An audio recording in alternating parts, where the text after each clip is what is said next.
Okay, fuck.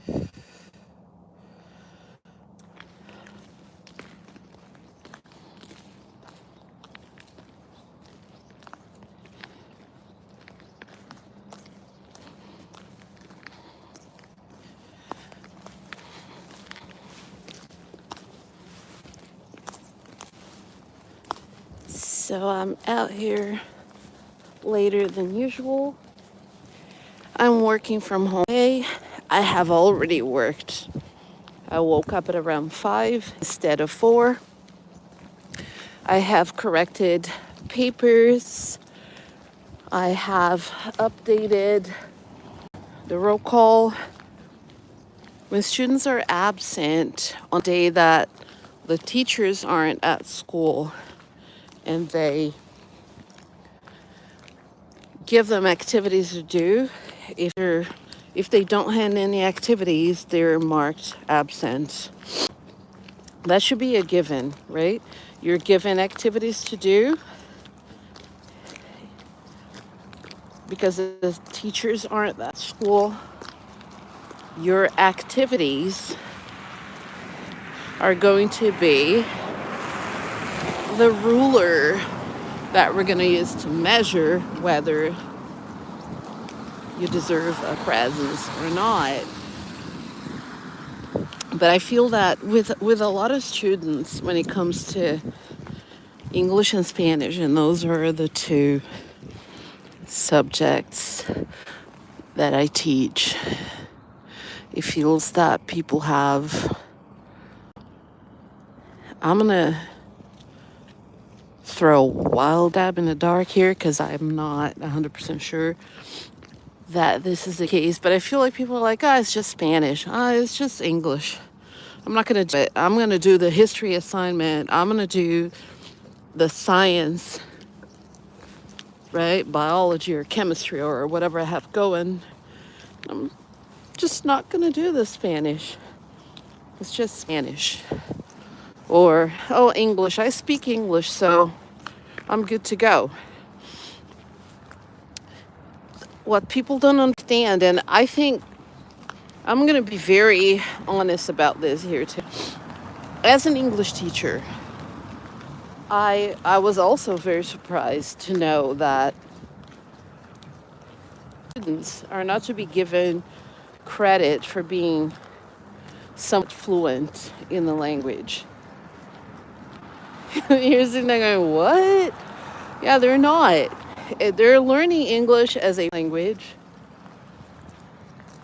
In my humble opinion, anyone that they should have at least a 3 or a 4 if they're able to communicate in English. Do so with very few or no mistakes at all in grammar, when they use decent vocabulary, right? But in this culture, what I learned the hard way is that they're not given credit for that. And I know that people who are not familiar with the Norwegian system are not going to understand what I mean.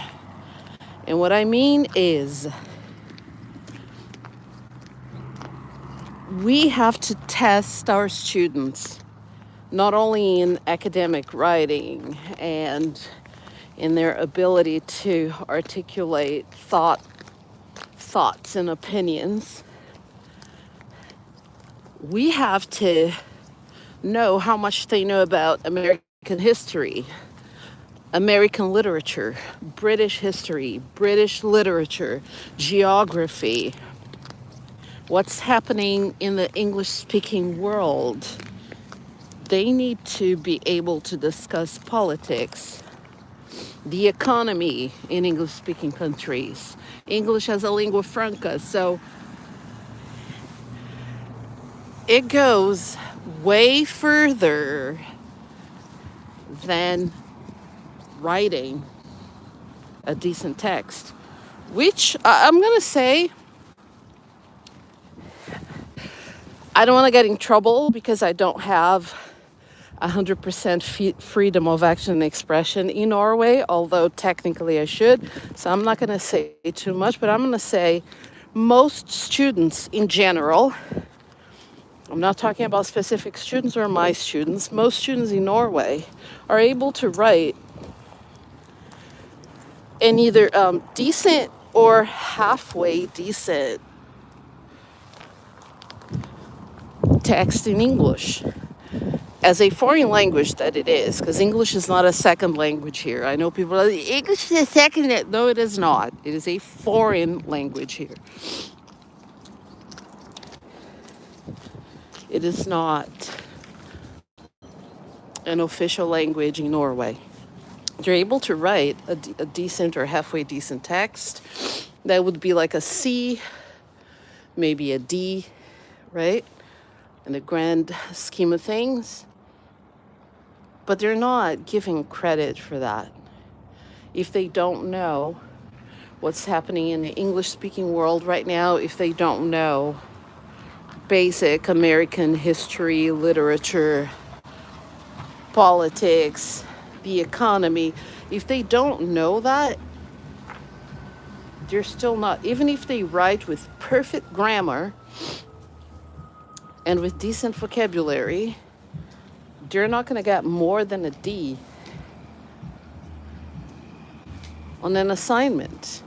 That was surprising to me when I first got here, because I feel like the way that a lot of students speak English, write in English, and they're able to communicate. Like if you set them free, and I know that sounds weird, but I'm just trying to use a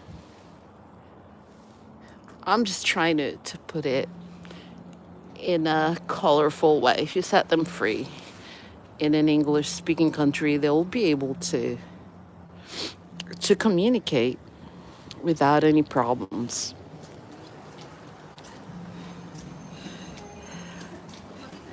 I, the same cannot be said about Spanish. They're not at the same level in Spanish. If you set them free in Spain or any Spanish-speaking country, they won't be able to communicate as effectively as they do in English. But they still can read texts and understand simple sentences, and they have a certain level of knowledge, right? But anyway, so I'm not allowed to give them a passing grade in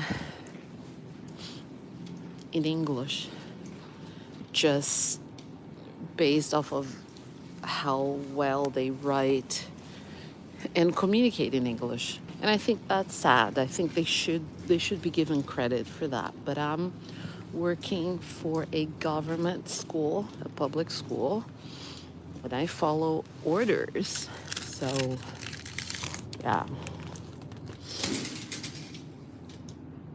I have been here for almost a quarter of a century, and I won't let anybody forget, because I talk about it very often. And I know people must get annoyed with me for that, but oh well. People don't need to be here watching my live broadcasts or need to be in my business if they don't like what I have to say.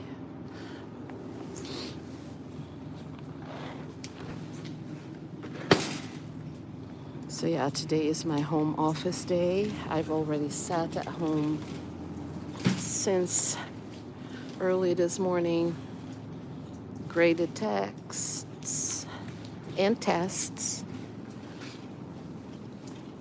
and updated the roll call. I sadly had to mark a lot of people absent because they didn't do their tasks for yesterday.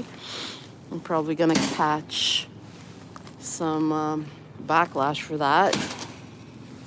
But I'm just trying to do my job here. I'm just trying to survive in a white world. all I'm trying to do. So I'm gonna finish doing my shopping and then go back home and work a little bit more. And I'm also going to lie down in the afternoon after lunch. But I do work a lot when I'm at home. The home office thing is not a cop-out.